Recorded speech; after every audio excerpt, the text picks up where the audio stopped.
Hi everyone, fitness with छाया या YouTube चॅनलमध्ये तुमचं स्वागत आहे. आणि मी आज तुम्हाला प्रोटीनची कमतरता जर आपल्या शरीरामध्ये असेल तर ती कशी ओळखायची तर याबद्दल सांगणार आहे. तर सगळ्यात महत्त्वाचं म्हणजे आपल्या शरीराला 1 किलोला 1 ग्रॅम प्रोटीनची गरज असते. म्हणजे फॉर एक्झाम्पल तुमचं जर 60 किलो वजन असेल तर तुम्हाला 60 ग्रॅम प्रोटीनची गरज असते डेली बेसला.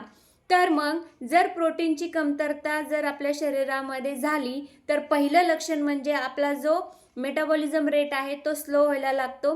सतत आपल्याला थकवा, अशक्तपणा जाणवतो. थोडे जरी काम केलं तरी पण बसावंसं वाटतं.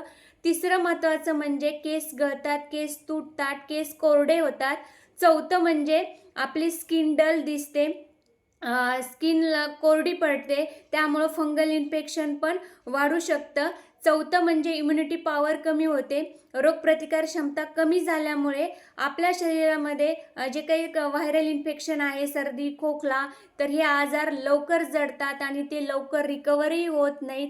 आणि पाचवं महत्त्वाचं म्हणजे की खाण्याची वारंवार इच्छा होते, भूक लागते सारखी प्रोटीनची कमतरता असल्यामुळे, आणि गोड खाण्याची सुद्धा इच्छा जास्त प्रमाणात होते ज्यांच्या शरीरामध्ये प्रोटीन कमी आहे.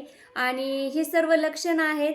तर याच्यापेक्षाही अधिक खूप माहिती पाहिजे असेल तुम्हाला तर ॲज अ कोच मी तुम्हाला देऊ शकते. तर तुम्ही कमेंटमध्ये डिटेल असा मेसेज करू शकता, किंवा तुम्हाला ही जी माहिती आहे ती थोडी जरी इन्फॉर्मेटिव्ह वाटली असेल तर चॅनलला सबस्क्राईब करा, लाईक करा आणि शेअर करा. So thank you so much.